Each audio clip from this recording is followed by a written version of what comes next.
Hello again, welcome to video 2 of Naya Burn, this time with added cat. Hopefully this little zoo animal will help me get a win this time. I mean, I'm going to technically claim a win in that first round. Opponent weirdly kind of got into a situation where I think they were winning and then conceded. I think sometimes with the practice rooms, because there's nothing invested, people just play a matchup for a little bit and then just concede after one game or even during a game or something. It's the slight downside. But like I said in the first video, I've got a good idea of what this deck does, sort of what the creatures are like. Didn't get any of the sort of interaction-y elements, the command or the charm. But yeah, got a good idea of what the deck does. Let's get straight into the second game. We're just playing practice rooms here, so we're coming against all sorts of decks. So yeah, I'm going to claim a 1-0 win, even though the opponent probably should have just beaten us. But they conceded. I claim the win. On my Magic account, it says I won that round. That's what I'm counting. All right, counting that as a win. So on the draw, we've got 3 lands. We've got a 1-drop. We've got double Bonecrusher. Atarka's command. This is probably fine. I think having this 1-drop's nice. If we, anything we draw is relevant. Yeah, let's go ahead and keep this. Probably should have checked the land situation. Okay, probably should have definitely checked this, because this is coming in on turn 2, which means everything goes back a turn. Unless, obviously, we draw a good land. Yeah, maybe it was a little bit hasty in keeping that, but I still think it's probably fine. I think we just go... so this is going to make both of these come in untapped, isn't it? So if we go turn 1, this is quite annoying actually, because I cannot be able to play both of these next turn. This comes in tapped, this comes in tapped. The question is, do I play one of the green lands in case I draw a green source for turn 2, or because the possibility is then I have to then shock in this to be able to cast my Bonecrusher at end of turn. I think that's fine still though. I think we want the potential to cast both of these next turn. So I'm going to go ahead and play either one of these. I guess the red-green one, because we've got red cards in hand. But yeah, a bit of an awkward start. I think this is exactly the kind of reason why I'm reluctant to play these kind of 3-colour aggro decks. I guess it's kind of aggro-y mid-range, but yeah, it's aggressive, it's a creature deck. Because exactly this kind of thing happens, you can never guarantee that your lands will come in untapped. However many shock lands you play, you always have to play some of these check lands, and I've started with 2 in hand.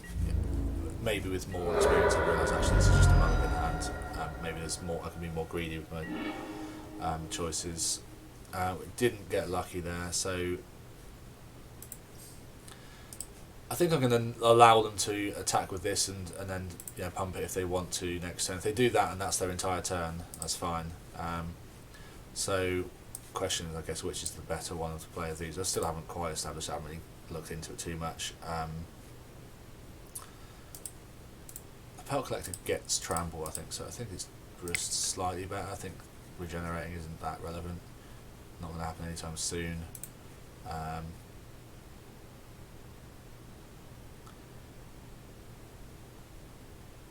I guess there is a chance I could have just passed the 2 mana up and then cast this end step to play the extra land up, but that's only useful if I so if we just play this in and pass. Yeah, it's only useful if I had a 4th land in hand anyway, to know that I was going to go and needed to play a 4-drop, so I don't think I'm going to waste that for that ability. I'd much rather sort of pump things in a few turns. Don't mind that at all. 2 mana for one of their premium removal spells, one of their spells that gets rid of one of my, all of my creatures die to this. I've got rid of essentially the worst one. Next time I can cast both of my creatures. I think I can be patient here. I don't think they're going to overrun me anytime that quickly. The mono black decks they're kind of mono black aggro, but at the same time they're mono black grind really. Like they can play a hand disruptive hand with. Okay, so it's mono black vampires. Yeah, okay, this could be bad if they bring that 5 mana thing in, which, yeah, this guy. I guess maybe next time we just cast a Bonecrusher. What does this do? This can you can sack a vampire to kill it. They're kind of doing the opposite to us. They're kind of curving out and playing all their good cards when they'd like to. So I can see now why they played this on curve. It kind of makes sense. So we could go double experiment 1. That seems quite bad though. Can't really block with either of them. We can cast one of them and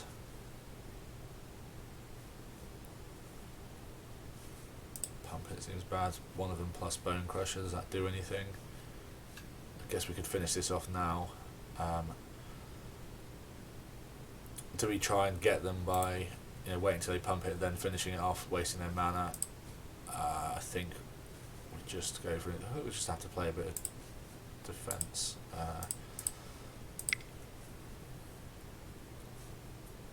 We're going to take a whack at it. It doesn't look like a great situation for us.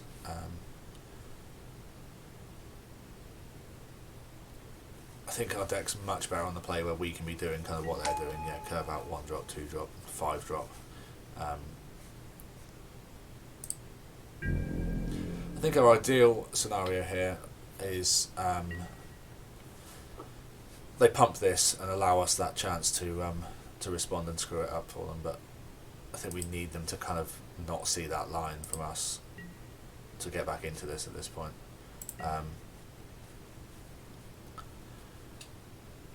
The issue is if they just target that with the +1 in response, I'd stomp it. In response, they can then pump it out of range as well. So that I don't think I can even stomp it in response to that first ability. They haven't activated this yet though, so I'm really hoping if I don't block here, I'm taking 5. I really hope that just incentivises them to pump this. I don't think they're gonna make that mistake. The question is, do I block it for any reason? I block it, it just kills my thing anyway. So I don't block anything.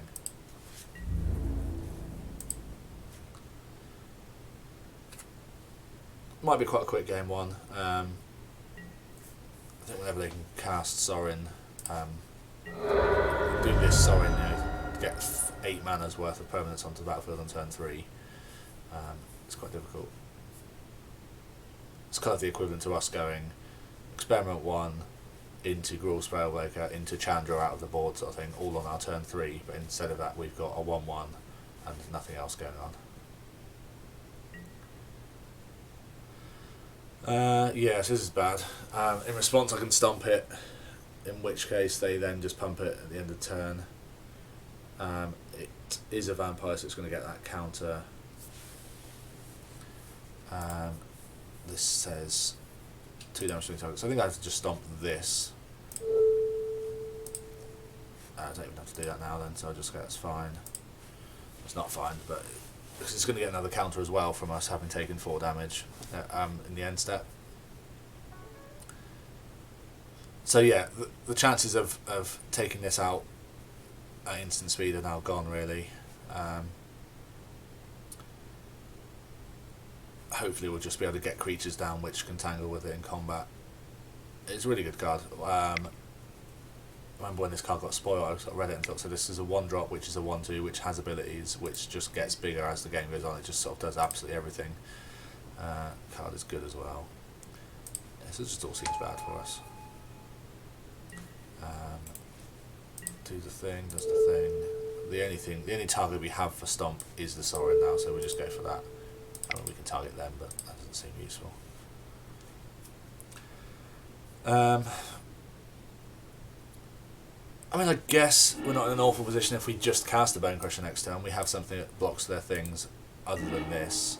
A land would have been nice there to allow us to off double spell if we'd wanted to. This would make this grow, which is irrelevant, so we're going to play this, block this, still take 3, 6, 7. Yeah, none of this seems great. It would trigger this, I guess, when it comes in, make it 2/2. That still doesn't help anything.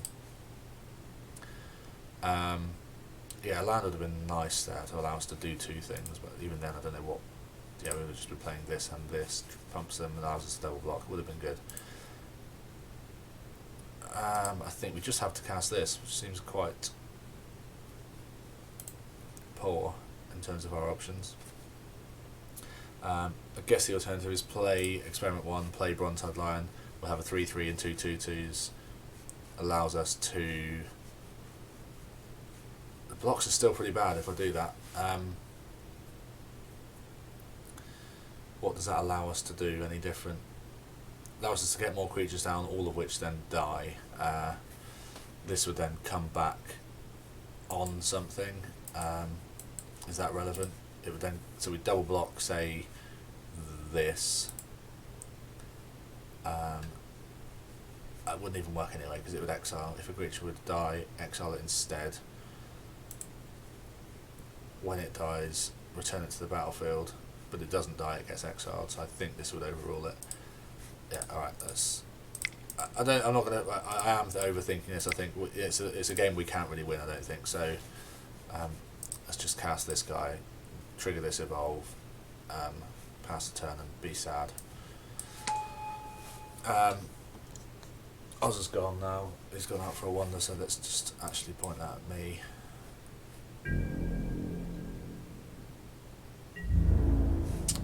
Don't think I shall attack into a lifelinker.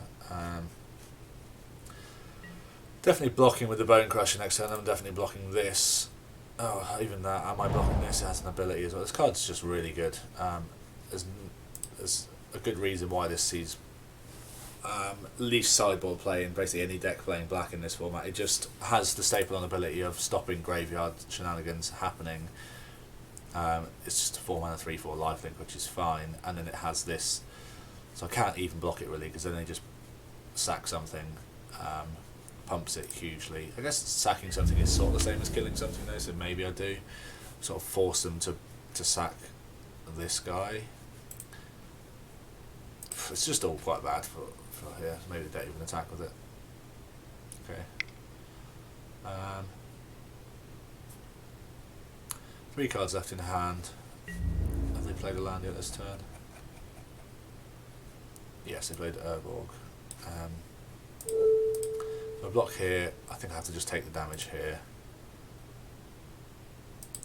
Yeah, I mean, as they pump this. 3, 6, 7, 8, 9, 10. I'm going to 3. They'll get a 2/2. Yeah, whatever.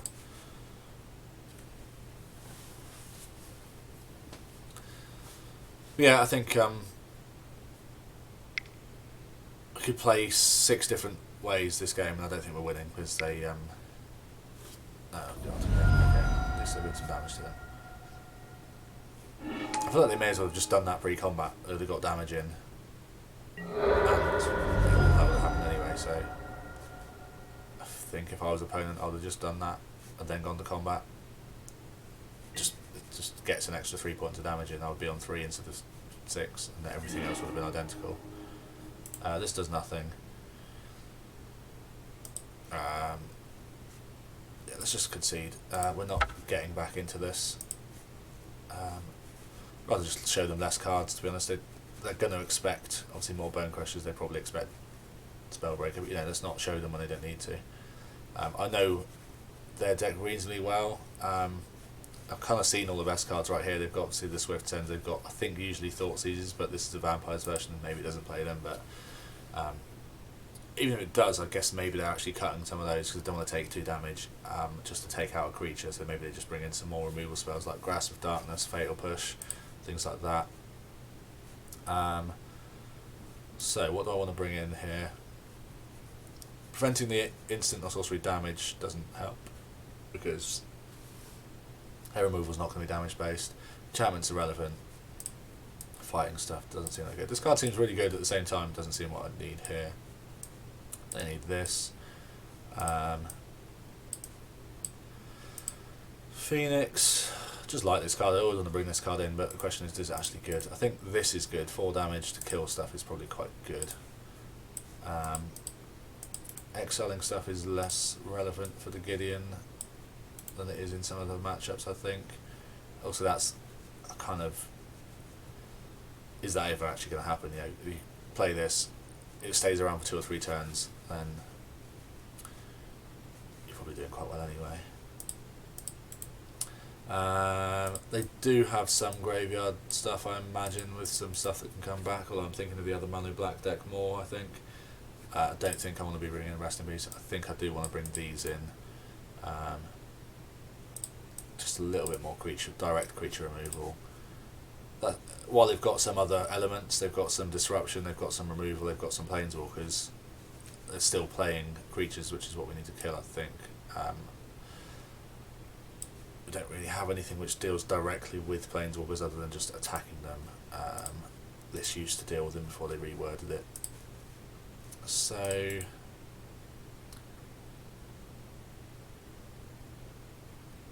these cards are the ones that seem less interactive in terms of creatures.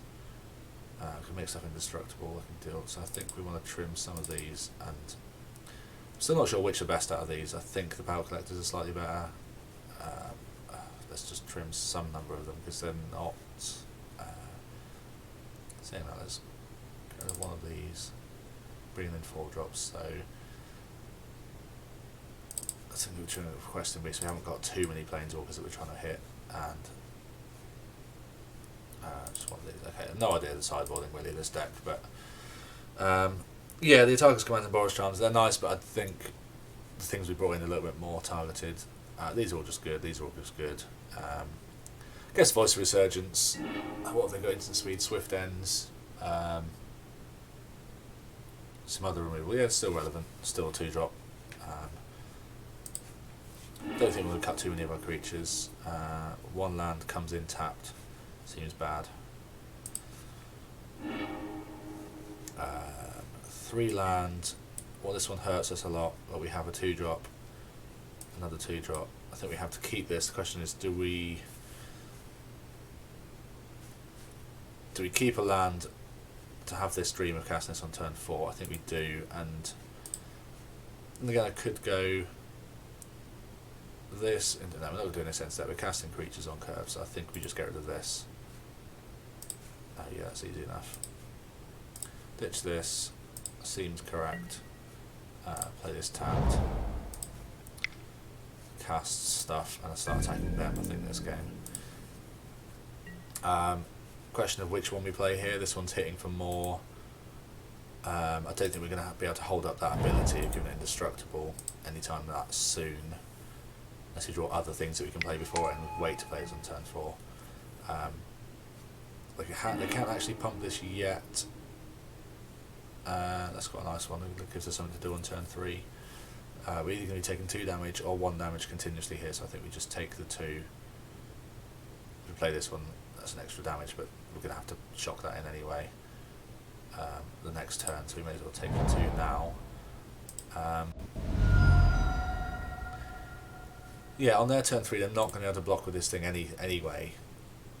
So the question is, do we just? I think we still just get the bigger thing down.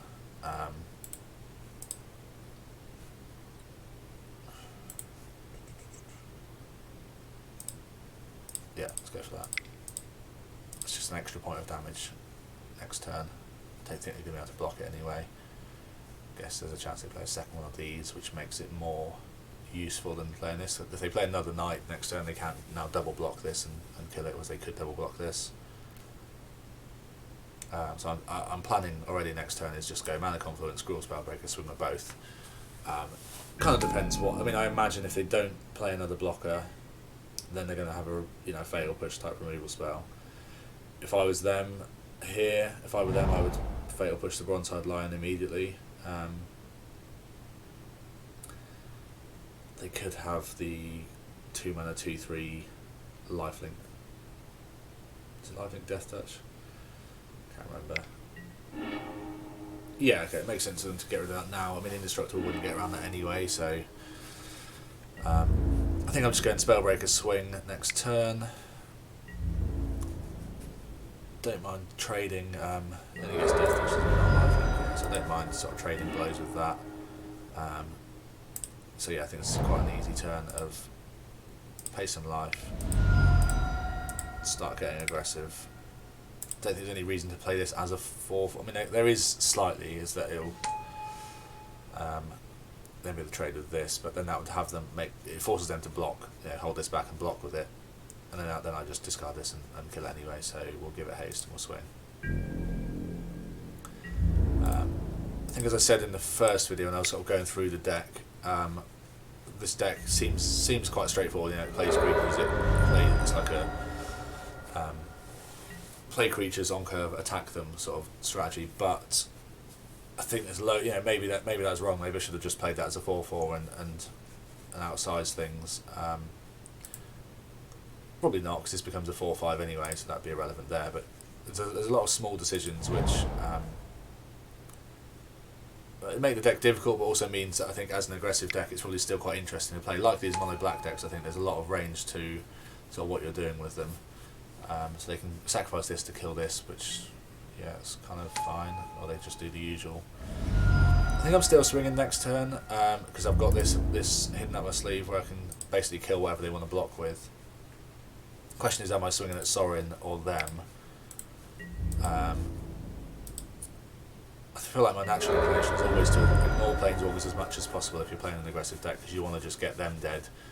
Their Planeswalker doesn't do anything when they're at 0 life, but what can this actually do? They can +1 sack a thing and kill this, so they could just do that next turn. They can sort of go +1 sack this, kill this, but at the same time I don't want to be like putting all my resources into killing Sorin and then just dying to them attacking us for 7 next turn, 3, 4, 8 next turn.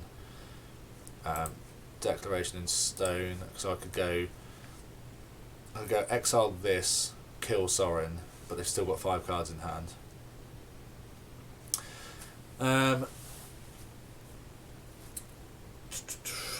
They get a clue as well, so it kind of gives them a virtual sort of extra half a card there, really. Obviously they have to sort of take a turn to do it. I could just swing at Sorin. I think they'll just block, because getting a pump spell out of my hand and keeping the Sorin alive is more important. Maybe they just let it die, to be honest, and then start getting aggro on me. I guess I could just not attack, but then that seems a bad proposition. This only targets attacking creatures. Okay, it's good that I read that. Could just swing at them.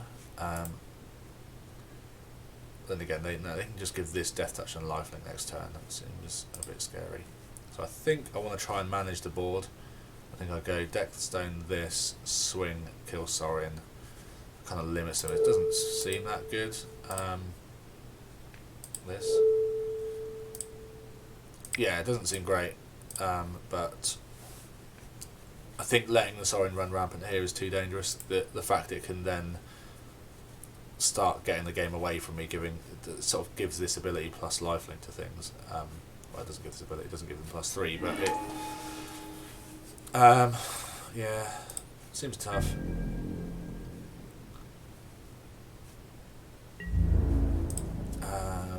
So we'll finish Sorin off. We never know, the hand might just be a bit mopey. They've kind of had that dream start of Sorin into Champion of Dusk, both games 1 and 2 here, so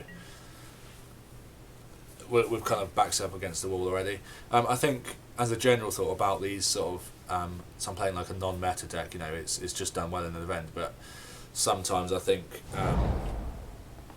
decks like this spring up and do well because someone's predicted the meta while they practice with the deck, they've tuned it, and they've tuned it to beat, say, maybe this beats the Inverter decks, it beats the Lotus Breeze decks, it beats the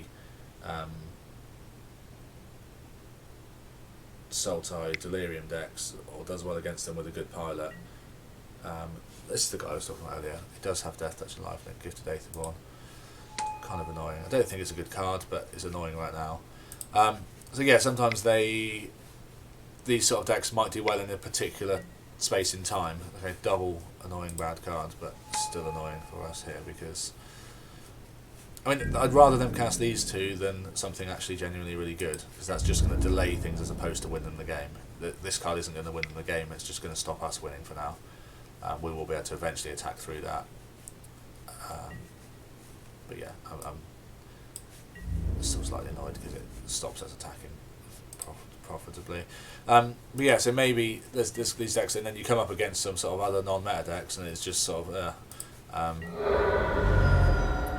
I think the truly really good decks are good against the meta decks, and they're good against, they beat the other kind of slightly off kilter decks as well. Also, I've got a very small sample size, so it might just be this deck's absolutely nuts and I'm just not quite getting what I need. So we could just go Questing Beast, swing, trade. This can't block actually. That's one of Questing Beast's many abilities, is that crappy little things like this can't block it. So maybe that's just fine. Maybe just go Questing Beast, swing. It's going to cost us some life, but the question is, do we swing with this as well? I think we just do to clear one of these out of the way. Alright, let's stop thinking about it too much.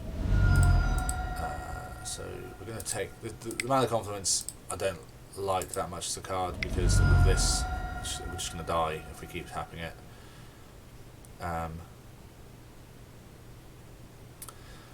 So definitely getting in with the Questing Beast. Are we attacking with the Spellbreaker as well? I think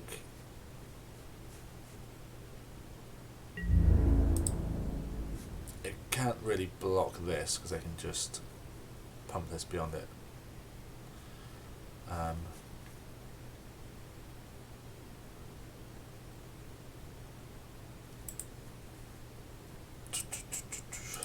Stops them attacking with both of these though, but then this sort of does that to an extent. Well, does it?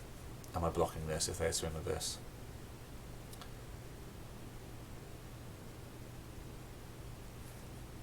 I think we don't swing with that. I don't think I want to give them that choice. I think we'll make that choice of not attacking. It just sort of gives them 2 free life, kills one of our creatures sort of for free for them. So they'll sort of only go to 13 this turn, whereas if we hold it back we can kind of stop both of these attacking, I think. Stops the lifelink twice. Not really sure. It sort of completely depends on what they're planning for their next turn really, as to whether we should be attacking now, and I'm not sure what they... I think the worst thing is they kind of go soaring into anything. I think the thing we need to draw here is something like a Chandra, or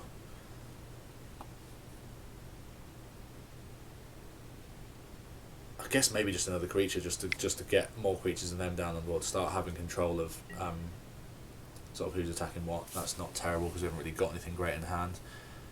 I don't even really mind what they take here. I don't know what the correct choice is. I guess maybe this, because we could just cast it as a 4/4, which starts to outsize their things quite substantially.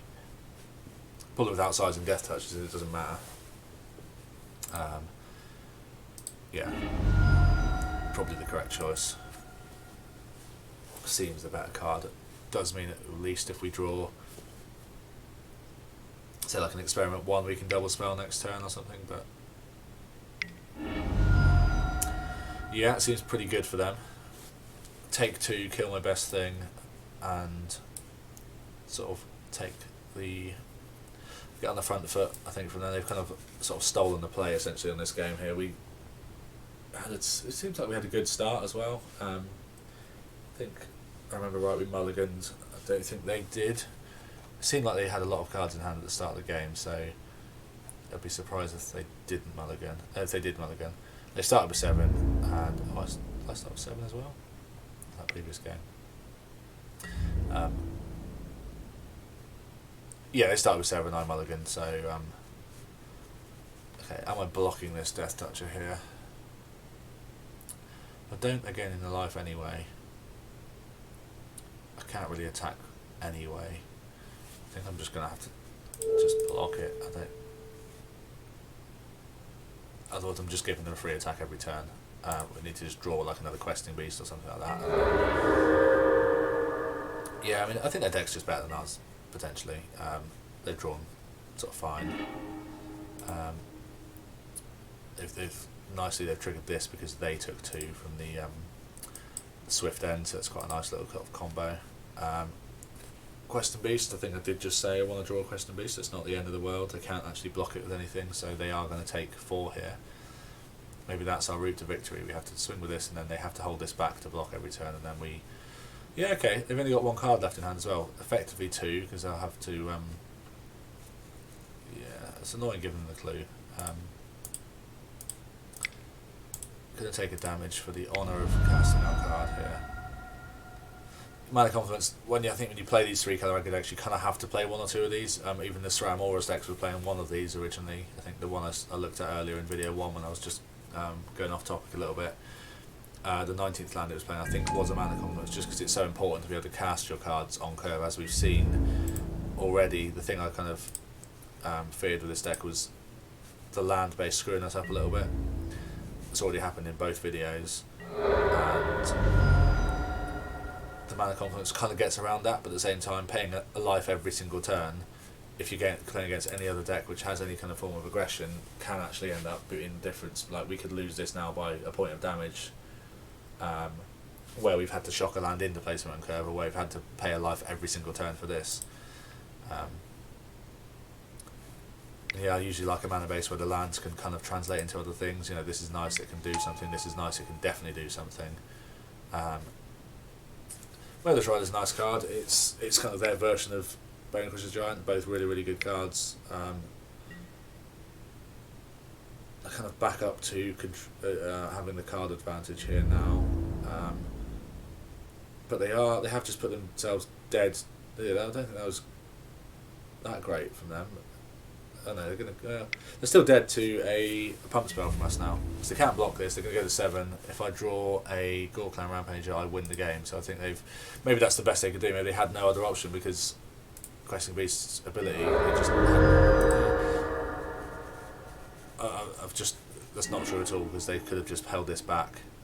I think they're slightly loose of them potentially there, but then I guess maybe they're saying, okay, they're dead to me drawing that card. They know I had this card in hand, so they're dead to literally this. Whereas now, maybe that makes sense. They go to 7, so that's the only thing which kills them. Whereas anything else, that's a good attack, and that's a good thing to do. I mean, I'm obviously getting in for the 4. The question is, do I want to deck in stone something? Probably yes, this, because then they can't block it again next turn. This is only on their end step, isn't it? Yeah. And I can cast this as well. Again, I'm going to have to pay a life to do so, but I think that's fine. They're going to gain 2 every turn with this and this, so they could just swing with both of these. Okay, we've got a game on here. I think the fact that they've got a Castle Lockthwain down, they've got a Mutavault, not really doing much, but the Lockthwain's quite nice, and they've got 3 cards in hand, so they might already have what they need. If they have like another Grasp of Darkness, we're in trouble. If they have a Sorin, I think we're in trouble, because that can basically kill anything. And they can only deal 3 damage. So yeah, I think we're going to have to go for the Declaration in Stone on the night to stop them having a blocker. So that's kind of our route at the moment with what's on board. They can kind of gain 4 a turn, but they can't keep doing that. They can gain 4 and then gain 2 and then gain none. I don't like the fact we're giving them essentially giving them a card here.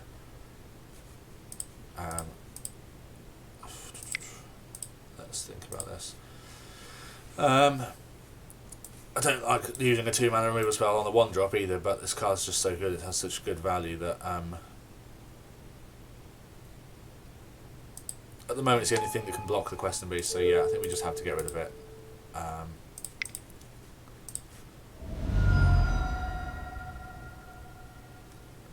don't think it's ideal, but I think it's the best option we have. If that had, like, I don't know, if it was instant speed, or if it was a fatal push or something, it would be a lot better, but obviously we're not in the colours for that.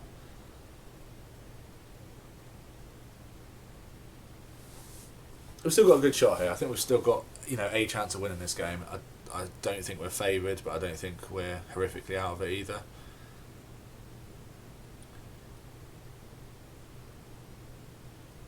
Something like, I say a Chandra, we can actually cast a Chandra next turn. Seem to have drawn only green mana. Or at least not red, not double red.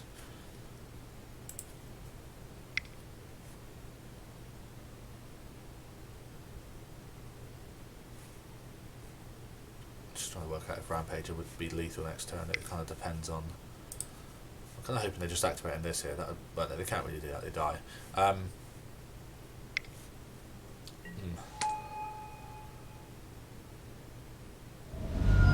Okay, that's fine. I mean, they've just put themselves to 1, which seems kind of risky. It means they kind of have to attack with the life linkers now. I think. They can't block with them to the Questing Beast. We can't really block that one, so it puts them up to 3.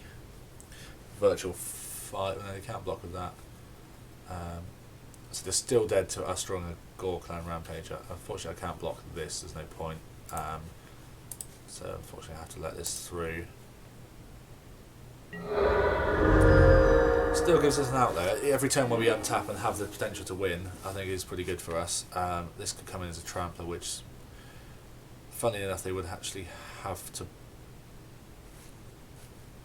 So I play this as a hasty trampler. They just block it here. Take 4, but they could also block that. Let's see, if I swing in with all of these 3, essentially chump attacking with these 2, they'll gain 2, go up to 5, lose 4, go to 1, and they'll have eaten both of our creatures with this and this. That seems pretty bad. If I just swing with this, they just trade here though. Also seems quite bad. And they're left with double lifelinkers and they just take the game away from us like that. So if I just play this as a 4-4 then, so I can just play this as a 4-4 and pass. I think this is the issue, is that this just trades here.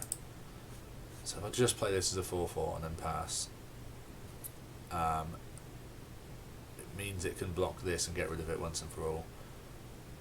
It means, the question is, I guess, do I want this trade? And I don't think I do at the moment. But the longer I don't attack with this, the more chance they have of just drawing a way of killing it. So, I mean, my life total is also relevant here. Let's probably speed up anyway. So I'm going to definitely cast in the Spellbreaker. The question is, am I attacking with it? I think the answer is no to that, because it just gets eaten by this gets eaten by this, they go to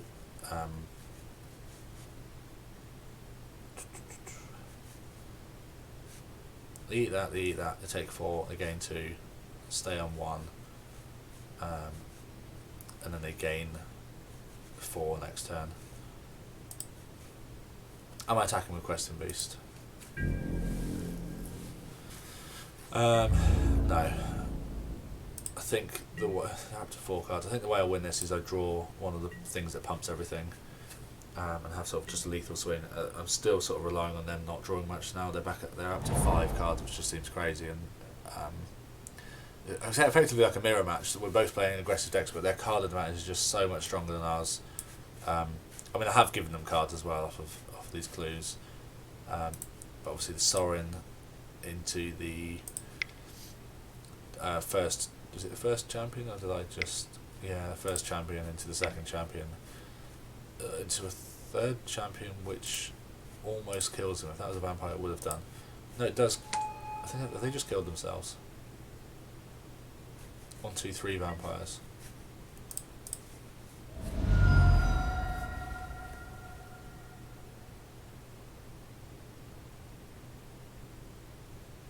Excellent stuff. Good work, opponent. Excellent stuff.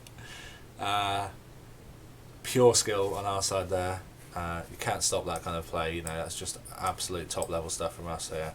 What we did there is we sort of durdled through the game, and the opponent fell into our culling trap of not knowing what the hell we were doing, and we just let them kill themselves. So that is one way of winning the game. I don't think you'll see that kind of play at the Pro Tour, but yeah, that was good. That was great. Okay, so still don't want the rest in peace. Kind of need ways to kill 2 3s and things like that. I don't really have those. This deals damage to them. Maybe I just want Phoenixes actually here. They kind of tangle with their creatures quite well. They give some evasion. They don't really have exile effects, and maybe a Phoenix is actually quite good here. The Rampager, I do quite like the ability this gives, but maybe I just cut 1 or 2 of these. I think the Phoenixes are good. I just love Phoenixes. The artwork's brilliant, the card's brilliant, love it. also have the kind of slight sort of edge case of they've seen the Ghor-Clan Rampager in our hand, they've discarded it, they're going to sort of play around it, so we kind of have that tiny little percentage gain where they're going to play around the card that I no longer have in my deck, which means I can sometimes attack in and kind of represent this. Might screw up some decisions from them. Kind of still think I actually want the extra questing BC, but on the draw. That's good. No, let's go for this. Bonecrusher is still good. These are still good. Giving him my stuff indestructible seems fine.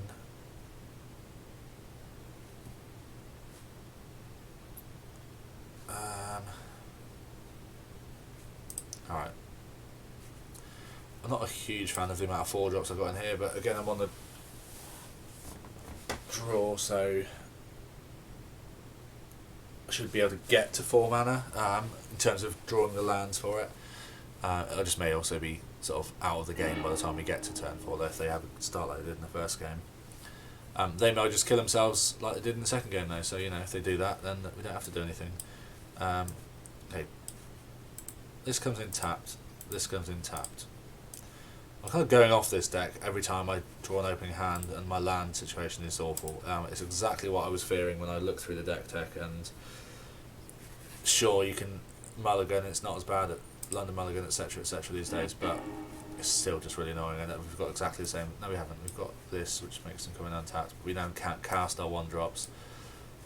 I'm going to keep it, and I'm going to ditch one of these lands, because at least we can go 1-drop, 2-drop, we can draw another one. And I'm going to speed up a little bit because we've got 8 minutes left, so let's make a few more positive decisions.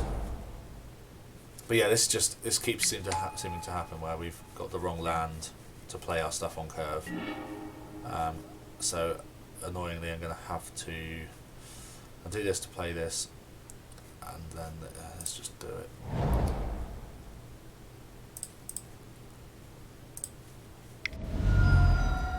It's just painful, this mana base, in both emotionally and life total. It's just maybe the person who went, I think they probably only did like 5 rounds. They might have just drawn quite well, either drawn the nice lands, or they didn't hurt them too much or whatever. But this is probably why people don't play these 3-colour aggressive decks. Again, small sample size, but yeah. Maybe I should have cut all of these cards. They don't do much. So we can play this and hurt ourselves and play this. We can kill this now. Maybe just getting rid of this now is not a horrible idea, but I'd rather just try and get them. I think whenever you can... let's just play a thing.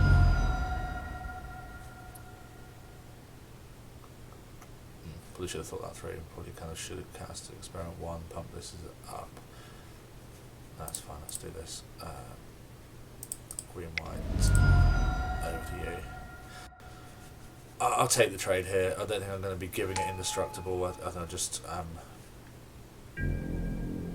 guess the question is, do I block with a knight to force them to use their mana to pump it? It throws away a creature, but it kind of eats their whole turn. Maybe they don't offer that option. It depends on what they've got in hand. They might just go to classic Sorin, Champion of Dusk, pass, which would be quite bad for us.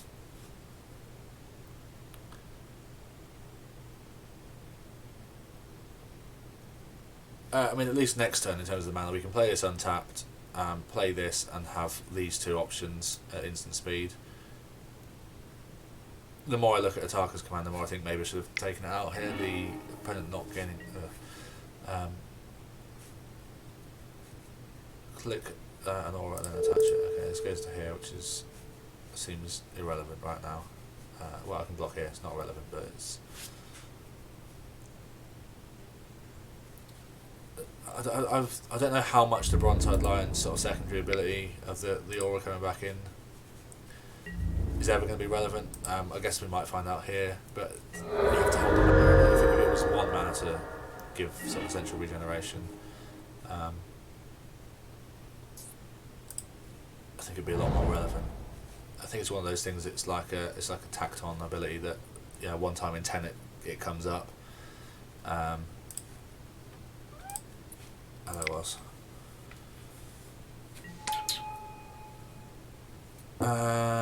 So we're not swinging here. I mean, now I guess it has this ability, so we can kind of block and represent it. But I think we're just going to go. I kind of think we just want to stomp this now.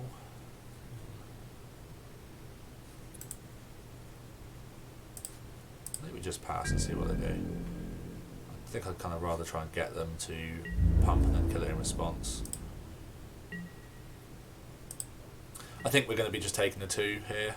Next turn, the lifelink's annoying, it gets the game away from them. That can't be on YouTube, was.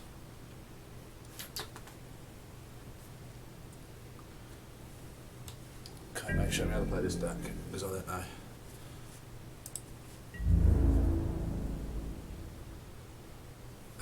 Yeah, so I think we go block with Pelt Collector, hopefully they pump in response, and then we Bonecrusher, Stomp in response again.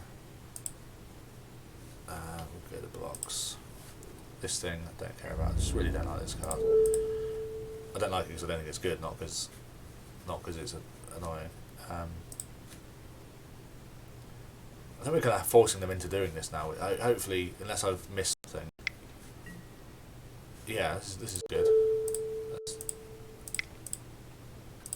I mean, I don't think they should have attacked it. I think they've played completely into that. Maybe they just don't have many other options, but it seems a kind of loose play from them. Kind of eats the whole time. Whenever you're making the opponent pay mana to not actually get anything, it seems quite useful for me. So, do we want this to come in untapped? It gives us the ability to use both of these. Or do we just play this and makes this a 3/3 anyway? Which can then actually kill this. Pumps this. We should get +1. Put land into play. Decisions. Let's go for this tapped. Are we regenerating this? Can't regenerate if I cast this anyway. Can if I give stuff +1, and then I don't think I care about killing this that much. I think I'd rather just minimise the damage I'm taking off the land and actually play and not time out. So, not doing that. I'm doing this. Let's just get some power and toughness on the board. Pumps both of these, allows me to attack with this. I can then trade this with this, which seems fine. I've already got extra, sort of half a card out of it anyway. So blocking this is fine. I think I want to start actually chipping away at that life total.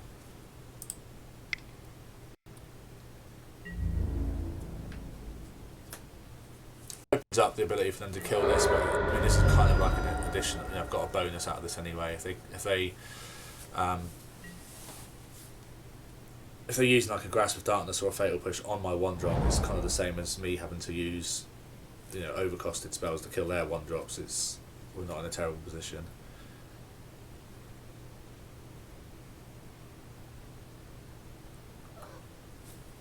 I'm guessing opponents got like Murderous Riders and I don't know, Thought Seizers in hand or something. I don't know what they would have here that are not casting anything.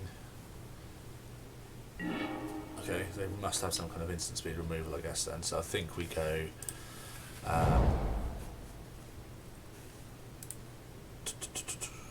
can't gain life, 3 damage to them, put a land. Creatures get +1.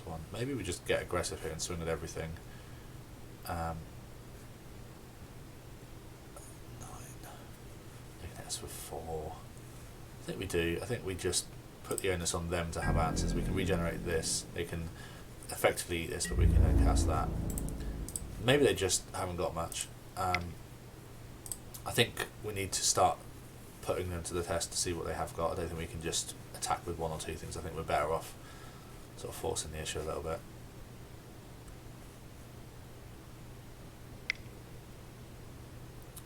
I'm assuming some removal spell here, but I'm hoping it's at least a swift end so they can yeah, it can take 4 from doing that. This doesn't get around any of that, does it? No, that's fine. I mean, annoyingly, they're going to play the a lifelinker next turn probably. But if that's all they do next turn, yes, they have some lifelink. They can kind of race a bit more effectively, but they've also just paid 3 mana to get a 2/3 onto the battlefield and not. So they can fatal push this, and we can just give it indestructible. So I don't know if that's a good idea from them. I mean, let's just give it indestructible. Seems like a good answer to that. If I use the right mana. Undo. I'll just time out because I don't know what I'm doing. Green mana is what I'd like. I don't know whether they've. I don't know why they would do that and not do the one they can actually kill.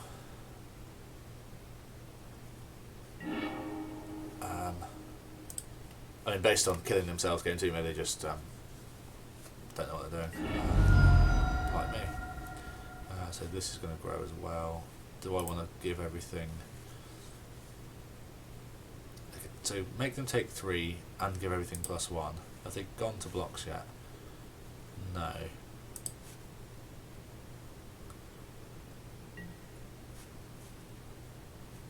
I think I've just misplayed slightly. I should have probably played a Pelt Collector before they started killing my things. This will probably be quite big at this point.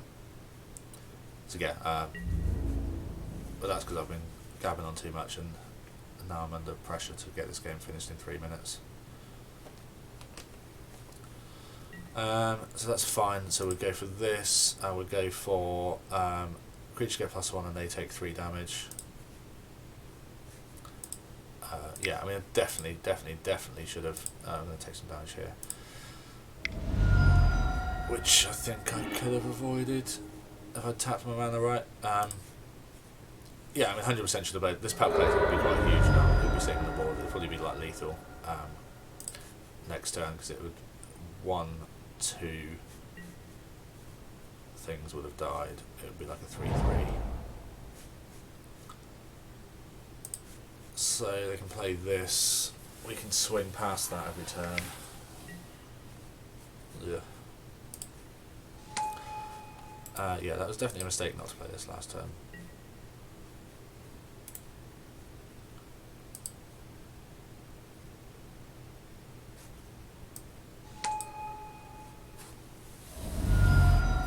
That's pretty good. We're now kind of at parity. The question is, do I swing at Sorin? Do I swing at them? Do I swing at nothing? Answer is play Pelt Collector, then have a think about it. In fact, this says indestructible is pretty good, but I think they can pump this out of range, so I think I have to just kill the Sorin and accept that that sucks a little bit.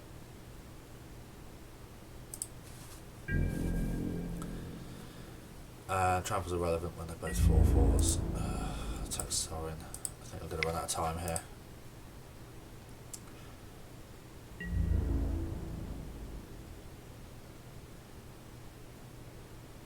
I assume they're just going to let the Sorin die here. I don't think there's that much value to them in trading a creature, but just so we'll play this tapped.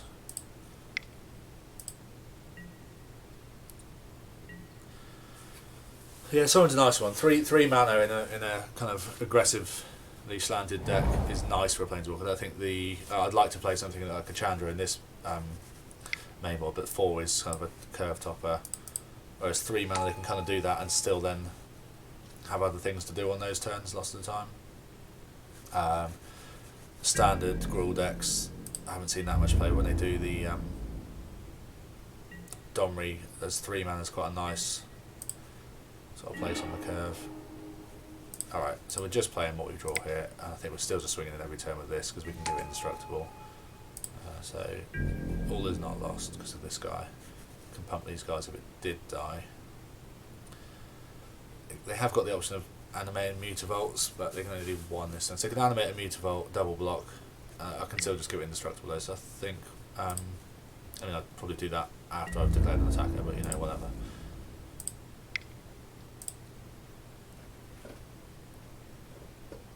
double block, give it indestructible, take out the Modus Rider, maybe even take out the Mutilot. They would take out the Lifelink if they offer that trade. So they animate and then, for no reason, excellent. Love it. Just to get us second guessing. Maybe they just don't block next turn as well, they just die. I'm assuming they're going to attack in with this is probably sensible next turn. Gain some life. But me dealing them 4 and them, what are they doing?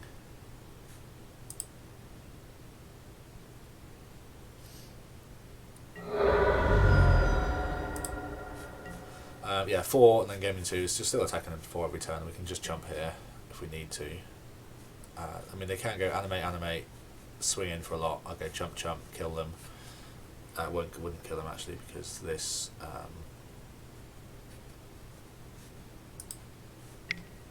Yeah, I mean, I think animate is probably their best line here. Puts us on the back foot. I think we have to then chump one thing.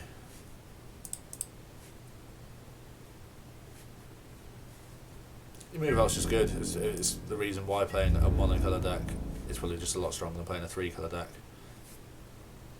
Should swing with everything here, right? 4, 5, 6 on the swing back, but they kill us if we don't block. So I think they should be swinging with this, right? We can we just not block here because we can't swing back and kill them. With what we've got on board, because they've got lifelink, or they would have lifelink if they'd attack there. So I don't know. That's pretty bad. It forces a block here. They literally have to block, and I think they block like this. They should block with this, gain some life. Clears this out of the way. Hoping this is just not a Grasp of Darkness. Grasp of Darkness is game over. The fact that they're thinking about it, no, just had nothing.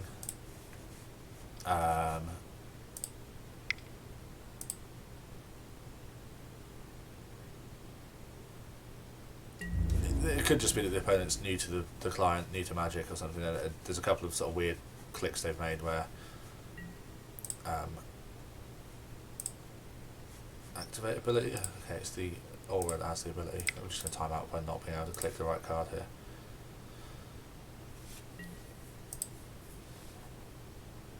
I'll hold the land this time, no point in playing that. So I wish if I was a bit more with it in terms of stack abilities automatically. Shield through this turn. Probably shouldn't yield through this turn because they could kill this. They could also kill me if they can just ping something for 3. They can turn one of these into a thing, throw it at me, because it does count as a vampire. They can probably attack with it first and then do that. So that's 4. I've got 3 here, so I have to block them both. Ugh. Yeah, I have to block them both, otherwise they just throw the thing at me at the end. Gain 2, go to 6. I'll still just kill them if I have a pump spell, but I think I'll just block them into either the clock or by not being able to kill them with this. Okay, play sorry, don't activate, it seems strong. Let's just let's time out because our computer's slow. Attack opponent. In response to nothing, we will kill them with 5 seconds left. 4 damage to target player, bot, red, white. 1 second left. Someone's won anyway. I feel like it's the opponent because my clock's on 0. Yeah, excellent. I think we kind of technically won that, but I don't know what the opponent was doing there. I think, what does this do? Sack a vampire. We take 3, they gain 3. So they kind of should have just sacked this, but it's to 1, got up to 5. Don't know. Excellent stuff all round there from me and the opponent. just practice games, so I don't really care about the results and stuff. I think, I feel like technically we won that. It froze at about 7 seconds. Yeah. Anyway, we'll call that the end of this video. This deck's playing out almost exactly as I thought it would, where it looks very good on paper. I keep not being able to cast things on curve, not having quite the right mana to play what on a cast. It might just be that I'm inexperienced with the deck, and if I play another 20 games with it, I'll start to pick up what's a good hand, what's not, what I should play.